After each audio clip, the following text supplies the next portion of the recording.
আগামী 12ই ফেব্রুয়ারি বাংলাদেশের যে জাতীয় নির্বাচন, সেই পর্যন্ত এন্টি ভারত সেন্টিমেন্ট জিইয়ে রাখতে হলে বাংলাদেশের টি-20 বিশ্বকাপ খেলা না খেলার এই ইস্যুটাকে ধরে রাখতে হবে।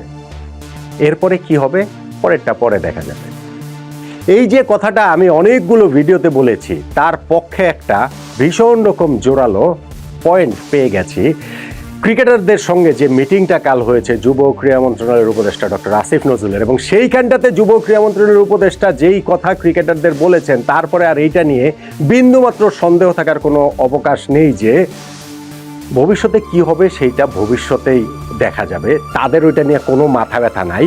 বাংলাদেশ ক্রিকেটটা এখন এই মুহূর্তে শেষ করে দেওয়াটা, টি-20 বিশ্বকাপ না খেলাটা আমাদের সরকারের জন্য, আমাদের ওই রাজনৈতিক দৃষ্টিকোণ থেকে বা যারা এর সুবিধাভোগী তাদের জন্য যে আসলে কতটা গুরুত্বপূর্ণ তার ওই কথাতেই সেটা বোধহয় স্পষ্ট করে বোঝা যায়।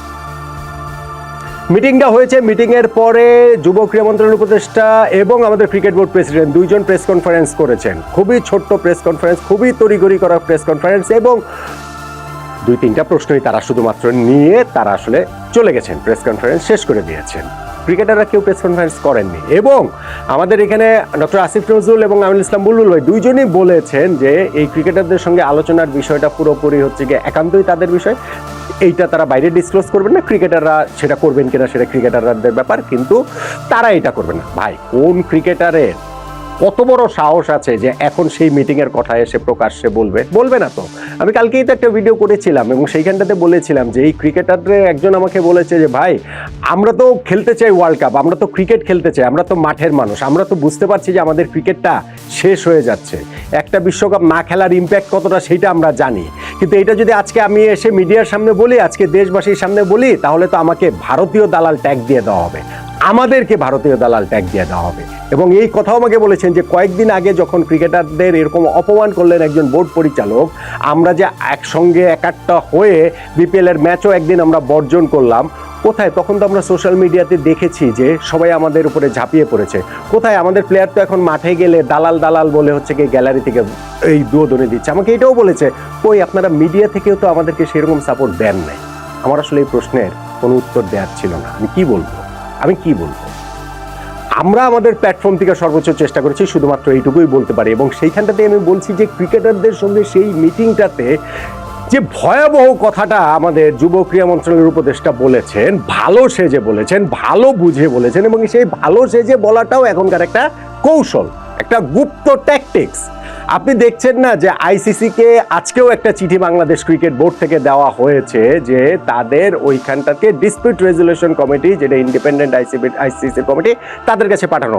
এইটা যে আসলে হবে না এটা বুলবুল ভাইরা খুব ভালো করে জানেন, উনি আইসিসিতে এতদিন কাজ করেছেন। কিন্তু ওই যে আমরা একটা লিগাল ব্যাটেলেও যাব, ভবিষ্যতে আমরা কোর্ট অফ আরবিট্রেশন ফর স্পোর্টসে মামলাও করব, এবং এই সরকারের সময় করব। মানে এই যে আমাদের জাতীয় নির্বাচনের আগে যে 20-22 দিন সময় বাকি হাতে রয়েছে, এর মধ্যেই দেখবেন যে আমরা মামলা করে দিচ্ছি, কারণ দেশবাসীর হাততালি পাওয়া যাবে সেইখানে দেশবাসীর কাছে এটা আরো অনেক বেশি জনপ্রিয় সিদ্ধান্ত হবে যে না, ঠিক আছে, আমরা দেখিয়ে দিয়েছি, আমরা অন্যায়ের কাছে মাথা নত করিনি। কিন্তু ক্রিকেটটার যে কি সর্বনষ্ট হয়ে যাচ্ছে, কি সর্বনষ্ট করে যাচ্ছেন, এবং এটা কি রিপেয়ার করার জায়গায় আর থাকছে কিনা, ক্রিকেটারদের সঙ্গে মিটিংয়ে যুব ক্রীড়া মন্ত্রণালয়ের উপদেষ্টার ওই কথাটাই আমাকে কিন্তু ওই প্রশ্নটার সামনে বারবার এনে দাঁড় করাচ্ছে।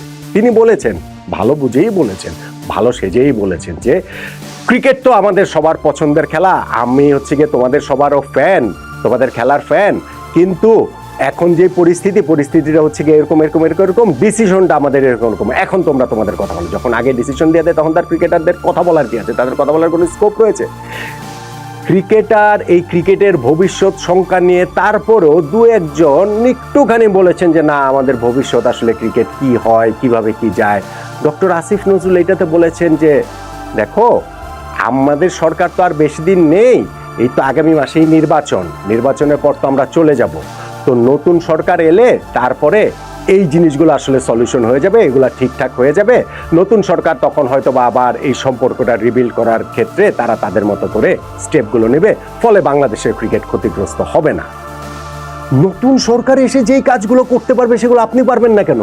আপনার সরকার কি কারণে পারবে না? ভাই, আমাকে এই প্রশ্নের জবাব দেন। এই কথা ডক্টর আসিফ নজরুল বলেছেন। আমি বললাম ওই মিটিংয়ে যারা উপস্থিত ছিলেন ওই রকম অনেকের সঙ্গে আমি কথা বলেছি, স্পেসিফিক্যালি আমি বলছি আর কি 5 জনের বেশি মানুষের সঙ্গে আমি কথা বলেছি ওই ইস্যু নিয়ে, এবং তারা আমাকে এই কথাটা বলেছেন যে ডক্টর নজরুল এই কথাটা বলেছেন তাদেরকে। তো নতুন সরকার এসে ভারতের সাথে সম্পর্কের মানোন্নয়ন ঘটবে, আমাদের ক্রিকেট এফেক্টেড হবে না, তাহলে এখন এইখানটাতে কি কারণে আপনারা ক্রিকেটটাকে এফেক্টেড করতে দিচ্ছেন? কেন আপনারা সেই সম্পর্কের মানোন্নয়নটা ঘটাতে পারছেন না? কেন আপনাদেরকে মনে হচ্ছে যে রাজনৈতিক সরকার যেটা পারবে সেইটা আপনারা পারবেন না? করেন না ভাই আপনারা আপনাদের জায়গায় রাজনীতি। ক্রিকেটটারে কেন আপনারা বলির পাঠা বানাচ্ছেন? আপনারা তো ওই পেঁয়াজ ব্যবসায়ীদের সাথে পারেন না, চাল ডাল আমদানির সাথে রপ্তানির সাথে তো আপনারা পারছেন না, আপনারা ডিজেল ব্যবসায়ীদের সাথে পারছেন না, আপনাদের ওই যে সার ব্যবসায়ীদের সঙ্গে পারছেন না, বাংলাদেশের সঙ্গে ভারতের ট্রেড যে কোনো সময়ের চেয়ে বেশি হচ্ছে সেইটা আপনারা ঠেকাতে পারছেন না। কিন্তু মুখে মুখে ভারতীয় আধিপত্যবাদের নিপাত যাক এই স্লোগান তুলে এবং পলিসি মেকিং লেভেলে আপনারা সেইটা কোথাও ইমপ্লিমেন্ট করতে না পেরে শুধুমাত্র ক্রিকেটের উপরে ইমপ্লিমেন্ট করে দিচ্ছেন, এবং আপনারা বলছেন যে পরের সরকার আসলে সবকিছু ঠিক হয়ে যাবে। কেমন কথা রে ভাই? আপনারা জিনিসটাকে এমন একটা জায়গায় রেখে যাচ্ছেন যেন পরের সরকার মানে কি পরের ক্রিকেট বোর্ড কোনো কিছু আসলেই যেন সেটা ঠিক না হয়, ওই রকম একটা জায়গায় আপনারা রেখে যাচ্ছেন। ওইটার আর্গুমেন্টে কি আর এখানটাতে এস্টাবলিশ করে না আপনার এই কথাটা যে পরের সরকার আসলে সবকিছু ঠিকঠাক হয়ে যাবে, ক্রিকেটের ক্ষতি হবে না? তাহলে এখন আপনারা ক্রিকেটের ক্ষতিটা কেন করছেন? নির্বাচন সামনে রেখে সেই নির্বাচন পর্যন্ত এন্টি ইন্ডিয়া সেন্টিমেন্টটা জিয়ে রাখার জন্য, আর সেইখানটাতে বলির পাঠা ক্রিকেটটাই হলো, ক্রিকেটটাকেই আপনারা পেলেন। কেননা এটাই তো বাংলাদেশের সবচেয়ে জনপ্রিয় একটা জায়গা যেইখানটাতে পুরো বাংলাদেশ একতাবদ্ধ হয়। সেই ইউনিটিটা ভেঙে দেওয়ার জন্য যেই পরিকল্পনা তারই একটা অংশ হিসেবে কি সেই কাজটা আপনি করছেন? তা না হলে খুব ভালো সেজে যে না ঠিক আছে আমাদের তো এখন এটা কিছু করার নাই, কিন্তু পরের সরকার আসলে এইটা নিশ্চিতভাবেই একটা কিছু হয়ে যাবে, সম্পর্ক এত খারাপ থাকবে না এবং ক্রিকেটেও এরকম ইফেক্টেড হবে না। পরের সরকার আসলে যদি ইফেক্টেড না হয়, সম্পর্কের উন্নয়ন ঘটে, ক্রিকেট ক্ষতিগ্রস্ত না হয়, এই সরকারের সময় আপনারা সেইটা কি কারণে করে গেলেন? সেইটা কি এই কারণেই করে গেলেন যে ক্রিকেটটাকে আমরা ক্ষতি করার এটাই একটা চান্স, আমাদের ন্যাশনাল ইউনিটিটা ভেঙে দেওয়ার এইটাই একটা চান্স, সেই জন্যই কি করে গেলেন? এছাড়া অন্য কোনো ব্যাখ্যা তো আমার কাছে অন্তত পক্ষে নাই। এবং যেই কথাটা আমি টাইম এন্ড এগেন বলে আসছি সেইটাই তো বোধহয় আরো বেশি করে স্পষ্ট হয়ে যায়। আপনারা বাংলাদেশ ক্রিকেটের ধ্বংস চান, কারণ আপনারা বাংলাদেশের মানুষের এই একটা ক্ষেত্রে যে একতা আছে, যে ইউনিটি আছে, সেই ইউনিটিটা আপনারা ভেঙে দিতে চান নিজেদের হীন রাজনৈতিক স্বার্থ হাসিলের জন্য। ক্রিকেটটাকে আপনারা স্কেপগোট বানিয়ে দিলেন একদমই।